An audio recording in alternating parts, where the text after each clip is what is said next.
So today in this video, I want to show you what makes the profitable traders different from the 95%.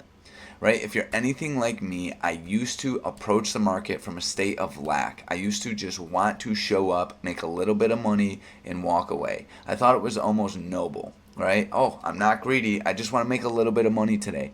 Right? I just want to satisfy this little itch. I want to feel good about myself. I want to have a green trade.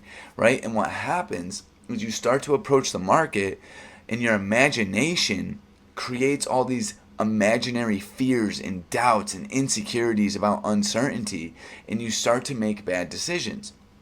You don't allow your trades to breathe, right? You hold on to your losing trades way longer than your winners, right? It's the complete opposite.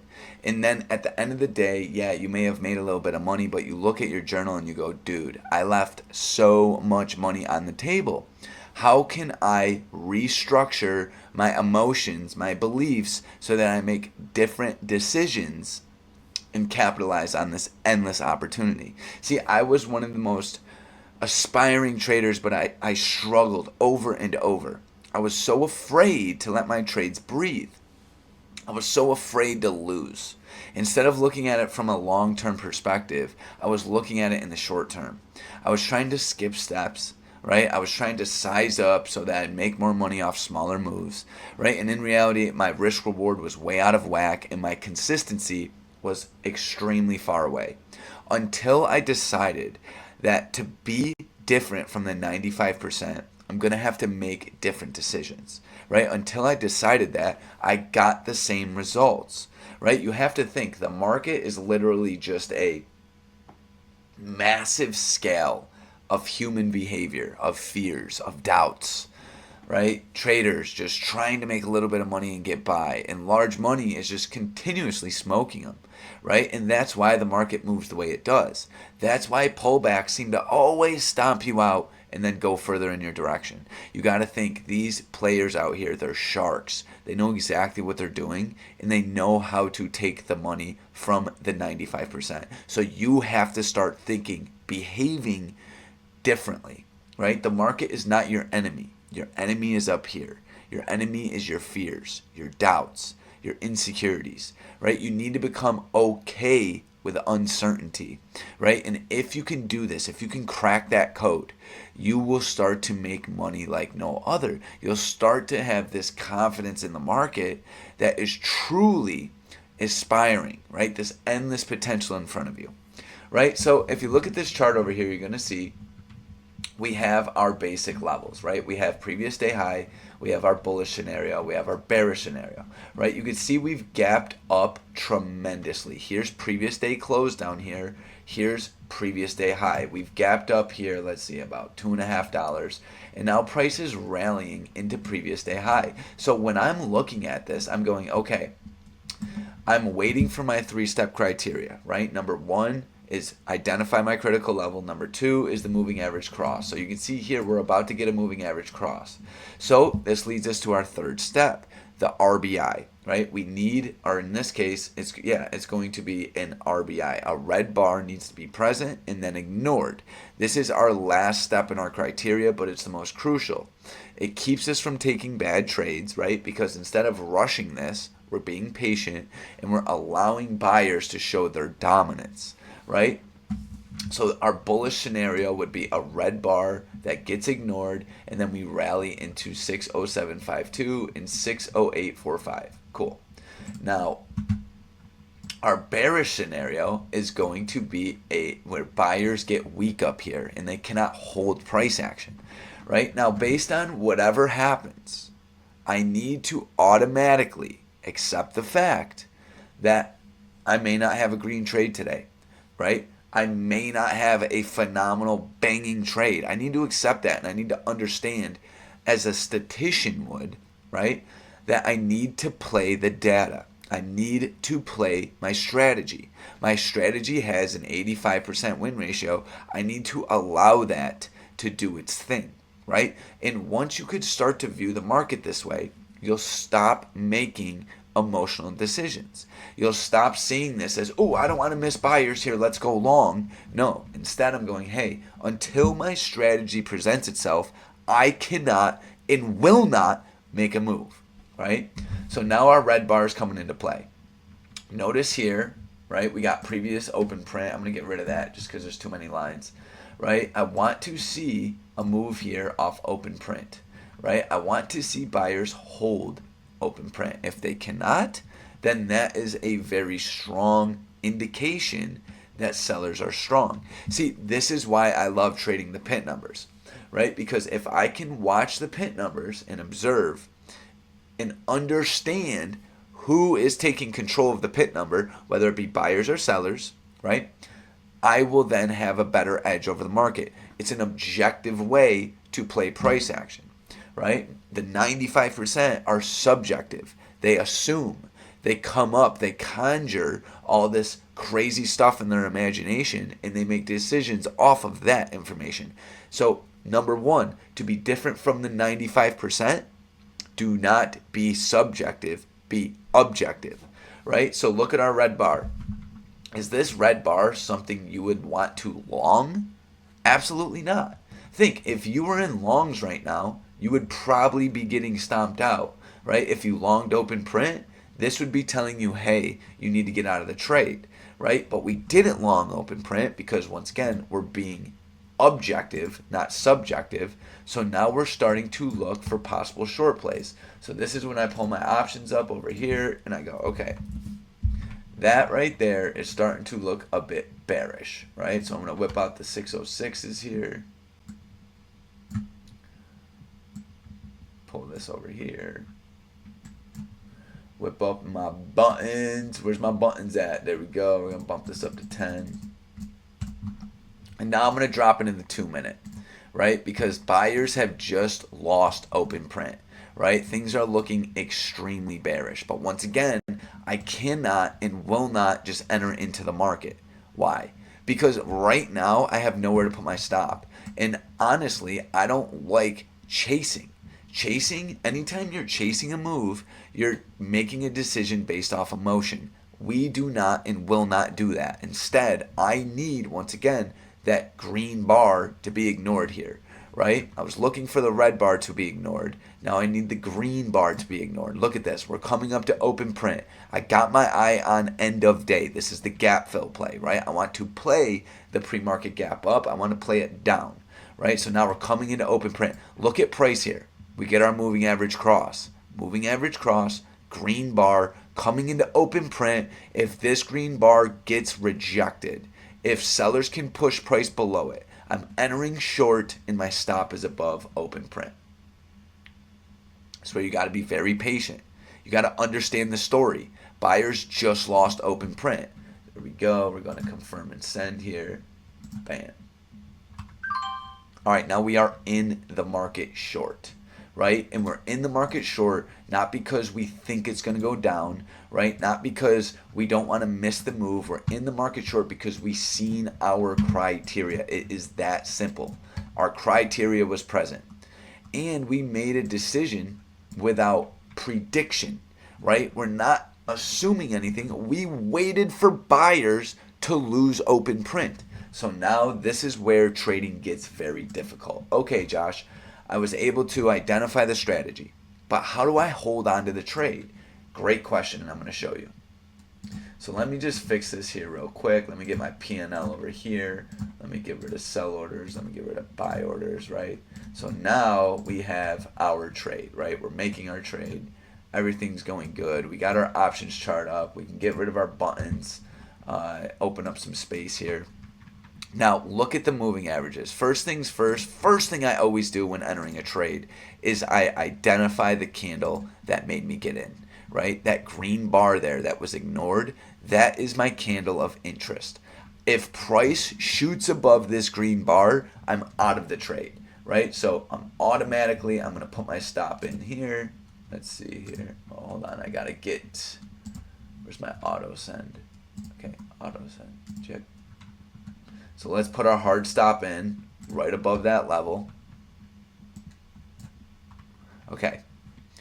So now, I do not want to watch P&L, right? P&L is going to make me make irrational, emotional decisions, right? But you have to be, I don't want to sit here and say you can't watch P&L at all, because you got to be taking profits initially, and especially as the market is presenting you your risk reward, right? So when I'm up 30%, I got to take some profit, right? I got to lock in some money, right? Because we don't know what's going to happen, right? We don't know if this is going to rally down to end of day. We don't know if it's going to snap back above open print. But I have to remain equanimous. I have to remain calm. I have to be okay with whatever happens, right? I'm going to use my moving averages. I'm going to use the green bar, the reason why I got in the trade, right? It's very important that you do this, right? Because if you don't, that emotion is going to settle in. Like right here, look at this. We're making a very large move down, right? You have to be okay with a pullback. So now at this point, I'm going to bump this up to the moving average on the options chart. See, one of the best ways to hold on to trades is using your moving averages, guys. Your moving averages will guide you. Go on demand, just like I'm doing right now. Replay the day. Ask yourself, how could I have traded this better? How could I have been more aware? This was a very good trending day. How could I have seen that while price was unraveling? These are questions you have to ask yourself, right? There's no saying out there that's going to make your mind just click and go, oh, I'll hold trades now, right? That makes so much sense. I'll just hold my trades now. That's never going to happen. The only way you're going to start holding your trades is by, one, accepting that, hey, when I hold this, I'm subject to losing some profits I made, right? You got to completely accept that, right? Number two, I understand when I see this trend right here that there's a very high probability it's going to continue in my favor. How do you know that? Well, I've collected the data. I've back tested over and over here that when price fails at open print, end of day is very probable. See, the more data you can hold and consume, the easier it is for you to understand that. Now price is coming back up to the cloud, right? The way I'm looking at this is I do not want to see buyers take back this moving average. Look at how price is fighting that 9D EMA, right? This is how I understand if the trend is healthy. We want to trade healthy trends. We don't want to trade unhealthy trends. Josh, but this candle takes 5 minutes.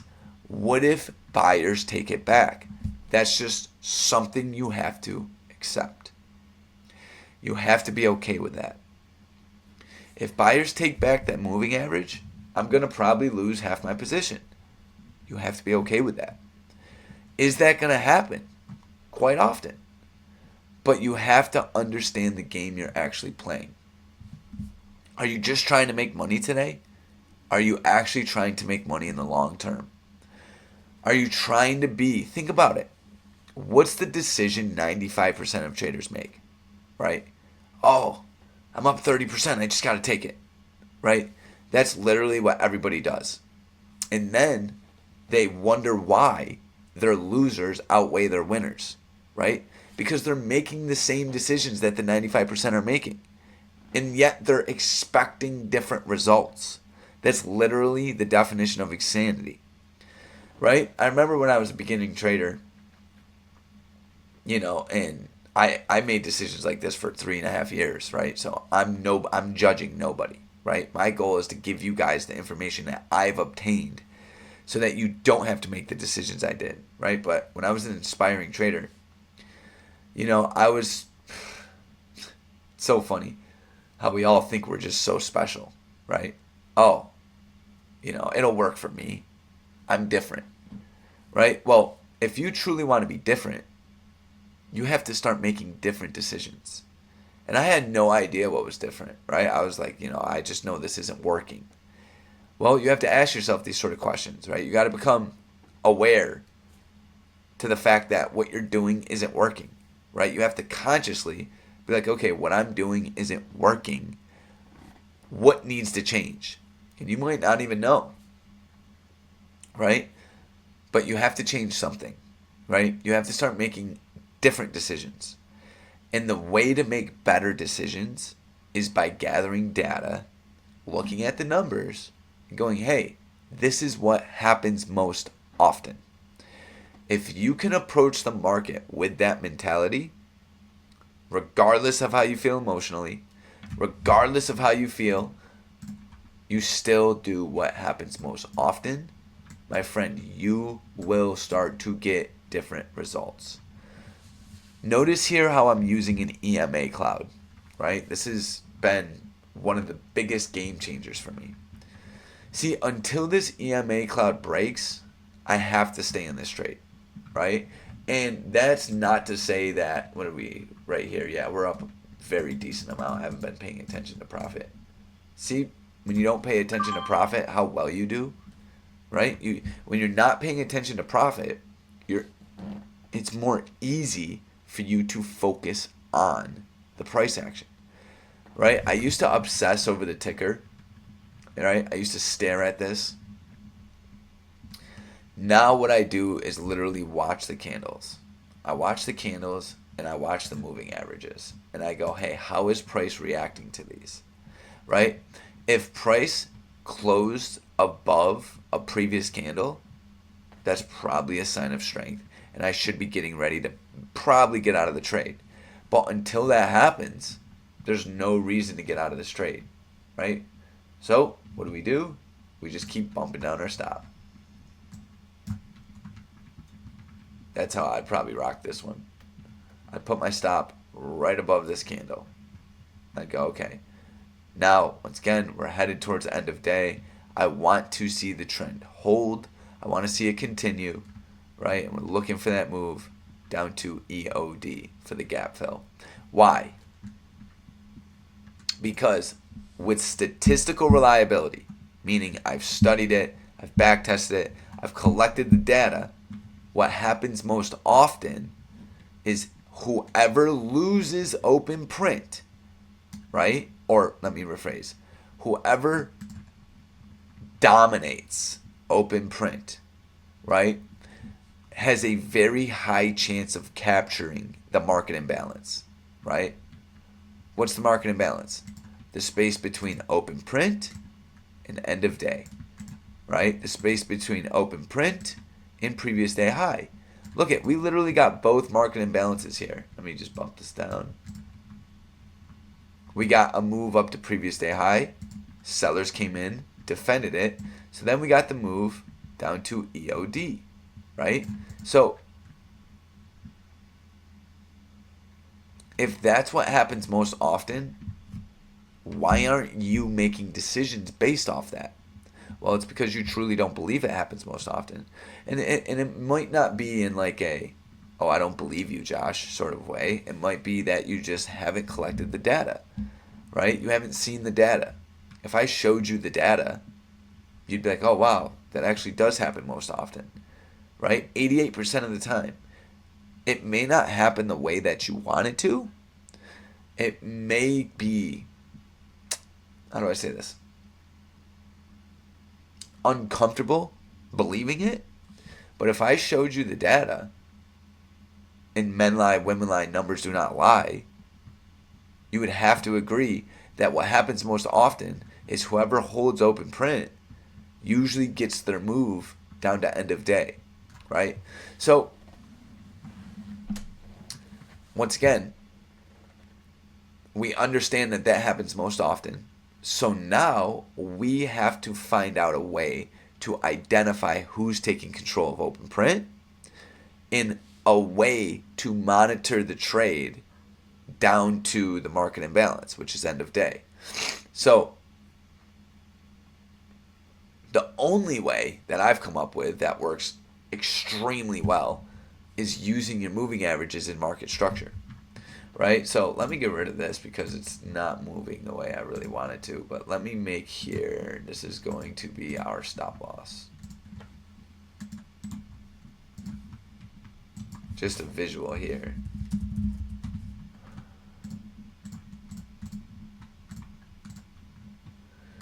So as price is moving down, I'm using my moving averages, and now I'm using market structure. And I'm using my knowledge about candlestick analysis here as well, right? Because watch, as long as buyers can't push price above this, I have to kind of remain bearish, right? We're constantly making lower lows and higher lows, right?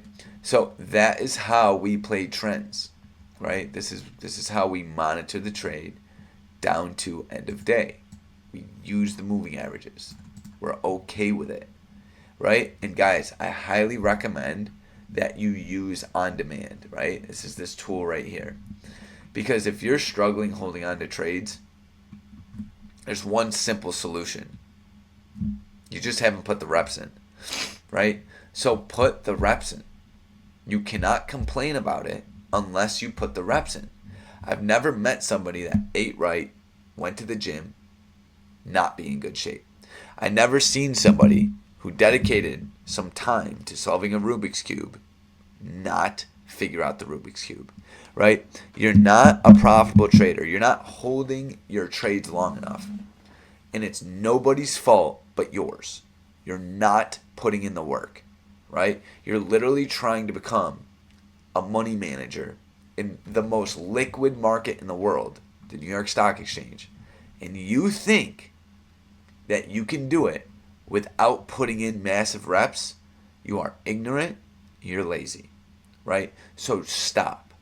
Make the decision to change and learn to hold the trade and capture the market imbalance. Hope you guys like this lesson. Look at that. Look at that sell-off in the EOD, right? It's literally the difference. That's another 100% on your premium, right? If you want to join my team, if you want to become a profitable, confident trader, join the team below. We have a phenomenal army, right? We're focused on rewriting our mental program, our paradigm, and learn to view the market in a way better fashion, right? We focus on skill set, we focus on mindset, and we build those proper habits. I love you guys. I hope you guys take this information and do something with it. Don't be like me. Don't be lazy in my past, right? Make the decision to work on your skills, right? If you need anything, ask me, drop it in the comment below. I'll see you guys in the next lesson.